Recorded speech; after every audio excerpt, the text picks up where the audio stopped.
welcome back Stephanie Decker. You want to come back on the show, you want to walk on your own, you didn't want to have any assistance, and here you are. Yes, ma'am. Less than a year later. Yes, ma'am. Thank you. Person of the week. She is a true hometown hero. She acted quickly in a disaster, made a great sacrifice, and saved her children. One window broke, and I knew, oh my Lord, my house is going down. It's coming this way. This time last year, monster twisters came roaring through Henryville, Indiana. Stephanie Decker, her home, her two young children in their path. I saw a brick coming at my daughter, and so I would maneuver my back so I would take the hit. Stephanie covering her children with her own body. I remember having a steel beam fall right on my leg. This is what her in-laws showed me last March. So that was the entrance over there. That's the entrance over there. Rescuers found them, her children unscathed, but doctors had to amputate both of Stephanie's legs. She fought back, putting herself through grueling physical therapy, inspired by her family and a song, Stronger by Kelly Clarkson. What doesn't kill you makes you stronger. Stand a little taller. Miraculously, just 2 months later, the first steps.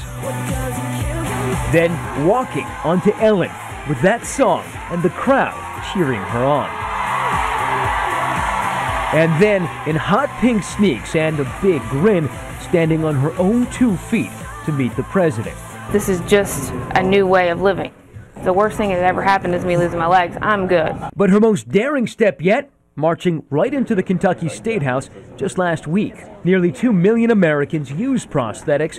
Insurance companies usually cover only the initial fitting, but in most states they won't pay for refurbished prosthetics. Stephanie is determined to change that.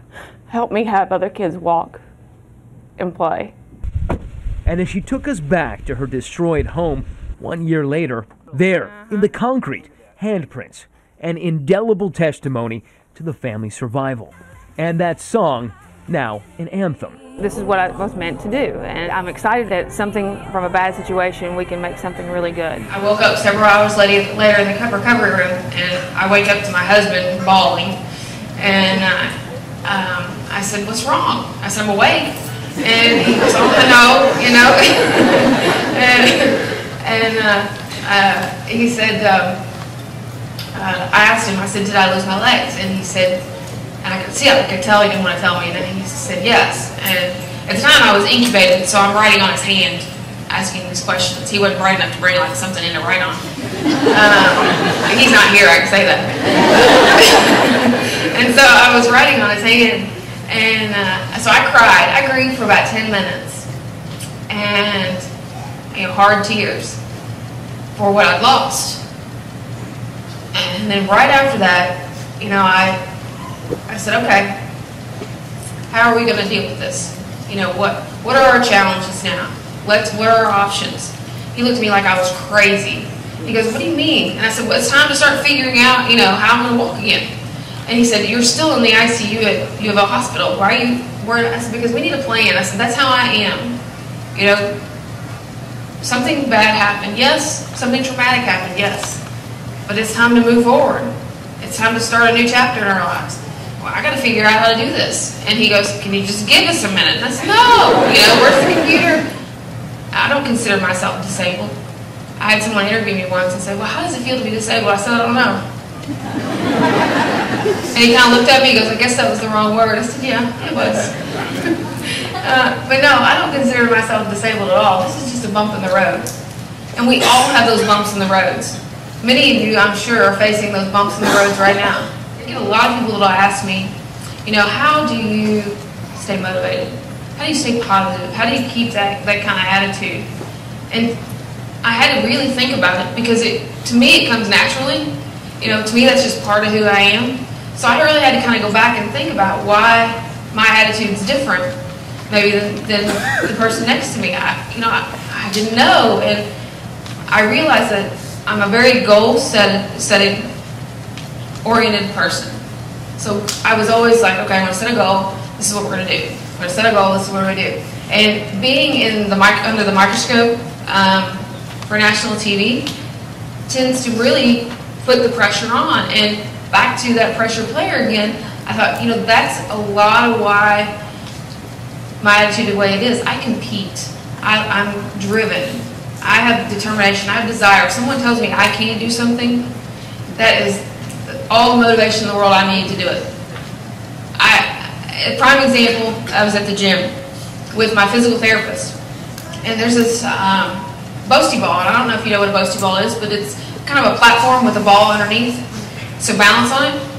Okay, so if you're an amputee, imagine you being on your knees and balancing. That's what it would be like for you. That's what it's like for me.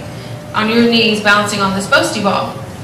Well, he said, you'll never be able to stand on that balance. And I looked at him and I said, why? He goes, because you will never have that good a balance. You just can't as an amputee. Especially a bilateral, meaning one above the knee and one below the knee. I said, game on. Okay?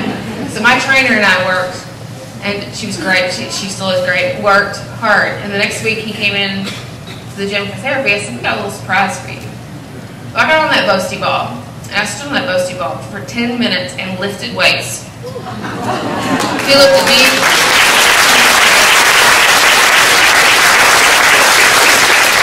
He looks at me and he turned around and walked right out the door. He goes, I'll never tell you you can't do something again. And that's, to me, that's a challenge. That's motivation. That drives me to do things that people say you can't do. There's always an answer to a problem. There's always a solution to a problem. It may not be one that you like.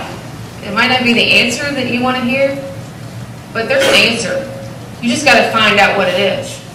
But goal setting is key, I think, to having a good attitude about moving through something that's difficult. And as I said, being in the spotlight, my goals were to dance on Ellen, walking with the president. Those are behind the scenes. I worked my tail off. When I was on Ellen, I had my prosthetics for 2 days before I went out. Just got both of them. So I hadn't been standing in 3 months.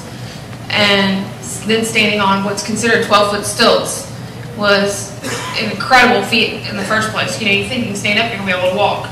Well, I was wrong. I stood up and almost fell over. And so, my goal was to be able to dance on Ellen. And my husband looked at me and goes, there is no way you're going to be able to walk or dance on Ellen. I said, you watch me. It might not be the prettiest dance, but it's dancing. And then to be able to walk unassisted with the president. No crutches, no nothing. That was the next goal. And did I make all those goals that I set for myself? No. There were some that I did not meet. And what I did was I looked and I go, okay, was this something that you didn't work hard enough at, that you could have done, that you could have changed, or was this something that was out of your control? And that's what all the goals that I missed were things that were out of my control. My legs didn't fit right, they were hurting, I wasn't, there's such a recovery period after you lose a limb that it takes your body time to adjust. And my mind didn't want to adjust, and so there were some goals I didn't make. And I would be hard on myself. And my husband would once again remind me, is it anything that you can control? No, it wasn't. Then you gotta let it go. And I did. And then I'd reevaluate, reset that new goal to try to find, when I could do it again. And that worked for me. And again, in the grand scheme of things, it's all coming together for me. This message that I knew I was supposed to share and figure out was kind of all coming together. I have a degree. My background is in psychology. My husband thinks I play mental games with him. I do. But and I enjoy talking to people. I enjoy listening to people, and I have found that everyone has a story. And what a fitting topic for today after all I've seen, but everyone has a story, and I love hearing everyone's stories. No pain is the same. I can't walk in your shoes. I know there's so much suffering, and so many hard times, and you feel like you are at the bottom and you just can't push through. I know what that feels like. I've been there with you in that level. But I so enjoy hearing every other story. People go, oh, my story doesn't compare to yours, but. And I said, no, your story does, because it's your story. It's your pain, it's your struggle, it's your bump in the road. Doesn't kill you, makes you stronger.